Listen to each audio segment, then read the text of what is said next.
1992, Derrick James échoue au test olympique face à Chris Bird. Peut-être n'était-il pas assez bon boxeur, mais une chose est sûre, son élève Errol était une chance d'obtenir la rédemption en tant qu'entraîneur. Mais hélas pour eux deux, le système amateur international est notoirement corrompu.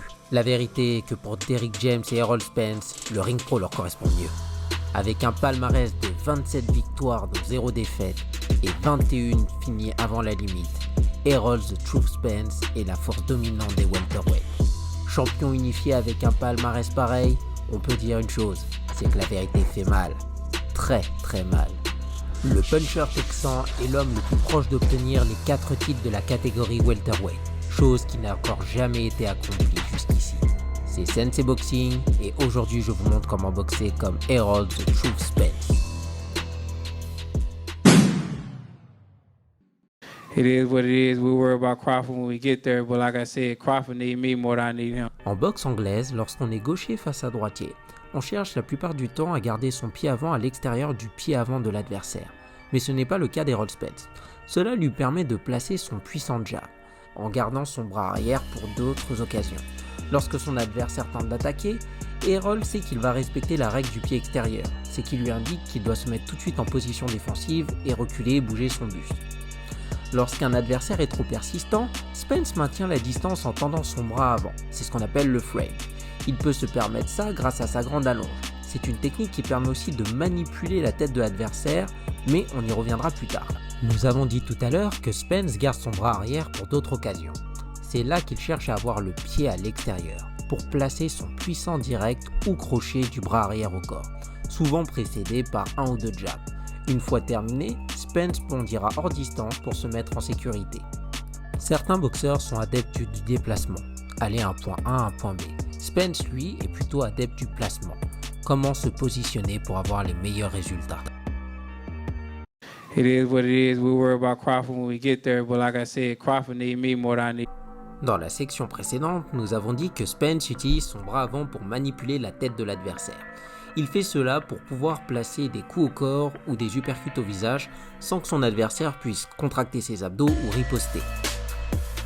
Le coup au corps est sans doute l'arme la plus efficace de Spence. En effet, il est capable de stopper ses adversaires avec un ou deux coups bien placés. Mais avec son niveau d'opposition devenant de plus en plus important, Spence utilise les coups au corps pour fatiguer son adversaire avant tout. Ce qui rend Spence efficace, c'est surtout sa capacité de changer de niveau. Il n'est pas seulement là à donner des coups au corps, il remonte rapidement au visage à l'aide de crochets ou d'uppercuts. Souvent en prenant une garde profilée afin de limiter le nombre de cibles que l'adversaire pourrait toucher.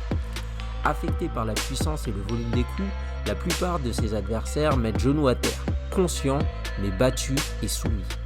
Avec sa capacité à se positionner aux bons endroits et ses coups au corps, Spence est sans doute un des welterweights les plus puissants au corps à corps.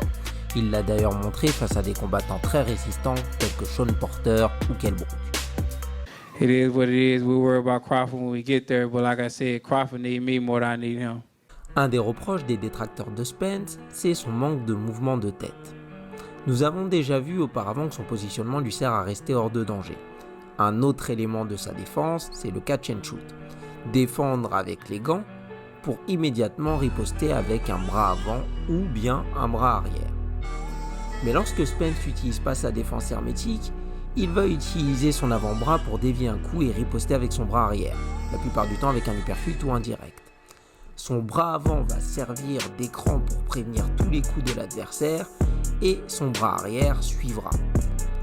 Dans une de mes vidéos précédentes, comment boxer comme Naoya Inoue, j'avais expliqué que certains boxeurs favorisent un moyen de défense en fonction de leurs attributs. Mouvement de tête, jeu de jambes ou blocage. Les boxeurs comme Spence et Inoue, qui sont des punchers agressifs et frappant au corps, ont tendance à utiliser des blocages. Si d'ailleurs vous n'avez pas vu la vidéo de Naoya Inoue, le lien sera dans la description.